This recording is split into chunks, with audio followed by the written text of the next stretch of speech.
What would happen if out of nowhere you could just win at life? You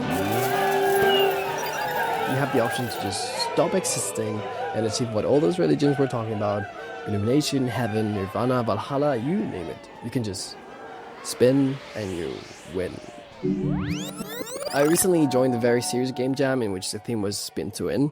So knowing I'm not a programmer and I'm actually a theater kid that likes writing and making films, I knew I could only join this game jam if I had a cool narrative idea. But spinning is such a physical experience. I feel like my brain instantly imagines a sort of 3D fun game that's, you move around and you do a lot of things. But I think my mind was like, what if people spin and then they win?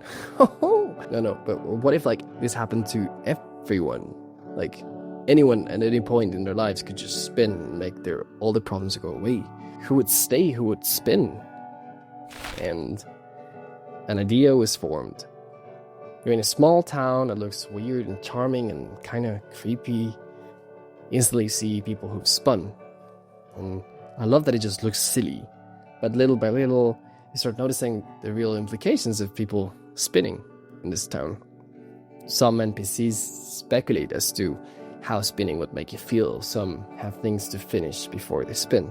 I'll only spoil one interaction of the game where we find Sharon, a gardener that doesn't want to spin because otherwise no one would take care of the plants of the town. And I find that so wholesome. This part of the story was written by my friend Tessa, who helped me write some of the dialogue and drew some of the doodles of the game. So in a way, I feel like I found that NPC too. And there's something really existential about just seeing her there, knowing that she'll stay, even if everyone around her is spinning. Would you spin if that happened today? Do you think you would do things differently if we knew that you could just win at the end? I don't really know if this game is a game. You basically just walk around and hear people talk, and you cannot even talk back. But as you do go around the town and you find out more things about the town and the main character, I really like that feeling of adventure, of not knowing whether you spoke with everyone in the town, whether there's something else. I think it'll come to you. It's no surprise that I don't really play video games at all. I get bored a lot. I find them too difficult at times. But I do think it's interesting to question what winning really means.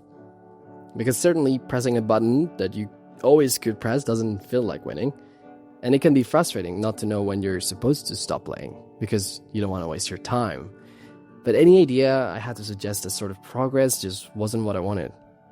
I didn't want achievements or 1 out of 10 conversations being displayed or yada yada. Funnily enough, I do think this game ended up being greatly inspired by Juniper's video on petting dogs. She talks about the different kinds of gamers and how we all seek different experiences, and I think that really resonated with me and ensured that actually this game jam was a place for me. Of course, I could have implemented way many other features to make the game feel more like an actual game, but I am really happy with how it turned out. So if you did like the sound of this experience, you can always play the game yourself and explore this world with us. Or if you like the sort of ideas and the storytelling of the game, I would actually encourage you to watch the stuff that I normally work on, which are films. I recently did my first feature film in a vacuum, where it also gets existential and funny and dramatic, and it is by far the thing I'm most proud of. Thanks for watching, and I'll see you around.